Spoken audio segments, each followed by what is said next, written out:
Good evening and thank you for joining me on Black News Tonight. I'm Marc Lamont Hill. Let's begin with the high-profile trial of actor Jussie Smallett as the defense rested its case for the Empire star, who returned to the witness stand earlier today to refute claims that he staged a hate crime in downtown Chicago in 2019 and lied to police about it.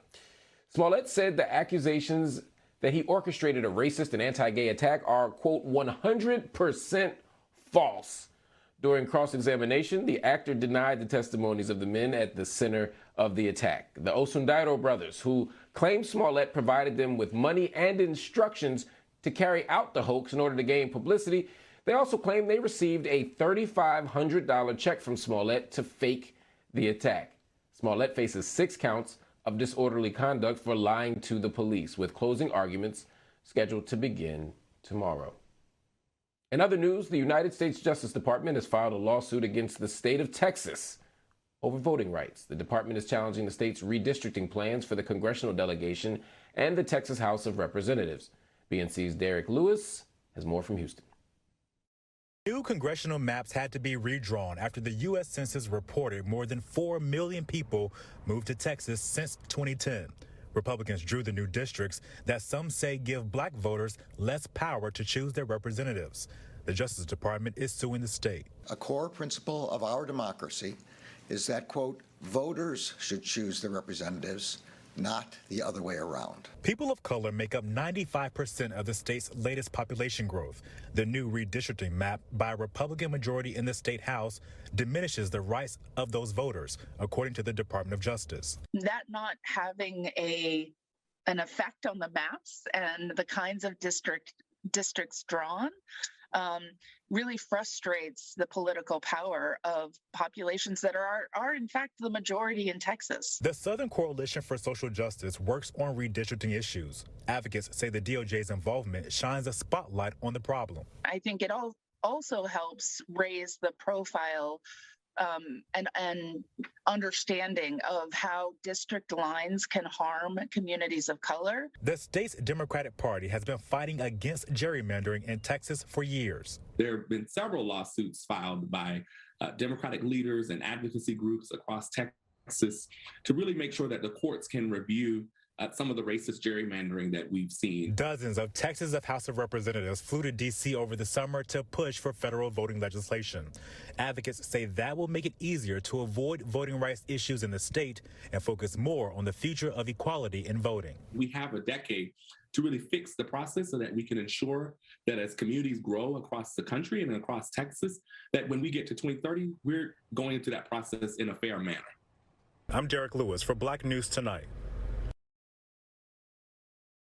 Descendants of Black revolutionary leader Marcus Garvey are seeking a posthumous pardon from the Biden administration.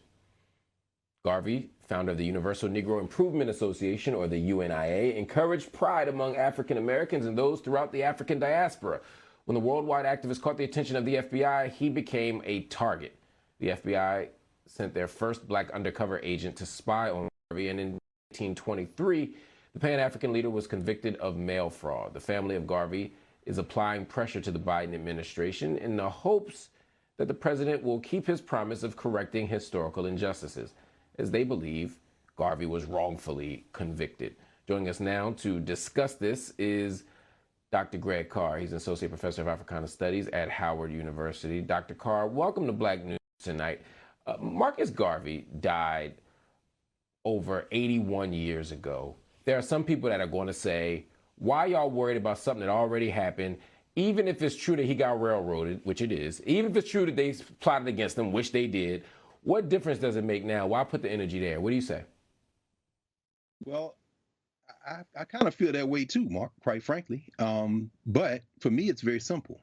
I know Dr. Garvey, Julius Garvey, Marcus and Amy Jacks Garvey's surviving son. He wants it, so I want it. It's just that simple. I don't give a damn about the United States government, and they were wrong. In fact, at the time that Coolidge commuted Garvey's sentence, he was in Atlanta Penitentiary, and deported him in 1927, Calvin Coolidge, President Coolidge's own attorney general, said that the case had been overstated. This came down to young Jagger, who were trying to make a name for himself, cutting his eye teeth on surveillance of black folk, in collusion with international forces. The Garvey movement had spread throughout Africa. It was the largest movement of Black folk in the world. And now, Barack Obama missed an opportunity. Dr. Garvey and all his supporters, including me, approached the government, the pardon attorney in 2016. He missed then. John Conyers had introduced resolutions as early as the 1980s. Charles Rangel in 2009. So to see Representative Yvette Clarke now, lining up to introduce a resolution, this is a no-brainer for Biden. My question, quite frankly, is why wouldn't Barack Obama do the easy thing? And that's just an open question for me. That's one of them questions. I know you're a professor. That's one of them questions you ask and you know the answer. Yes, sir. He ain't that black, brother. But that was easy. Normally I would put on some clothes, brother, but I had to rep my Black Star Line hoodie that I got on 125th Street many years ago, Mark, because this is easy, brother. Yeah, no, it is. And for those that don't know, the Black Star Line was, in fact, a product of Marcus Garvey. And the idea that the Black Star Line was as a ship to bring Black folk back to Africa as part of a project of reimagining Black political possibility, that Black folk could develop themselves or replant themselves on the continent of Africa. And of course, there's a long, complicated story about what that ended up looking like that we could talk about as well.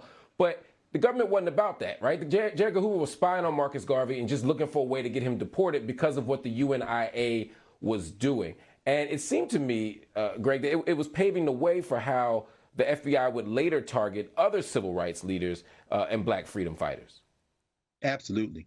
The playbook for COINTELPRO in the 1960s, 70s, 80s, the playbook for this Black identity extremism that we see being pushed now even in the federal government today, even the playbook for the surveillance in the 1940s. Here we are on the anniversary of Pearl Harbor, and they want to talk about the Black people who fought in the war. Maybe we want to talk about J. Edgar Hoover and the racial conditions memo he wrote in World War II when he had Black people under surveillance. It all comes back to Hoover and Marcus Garvey.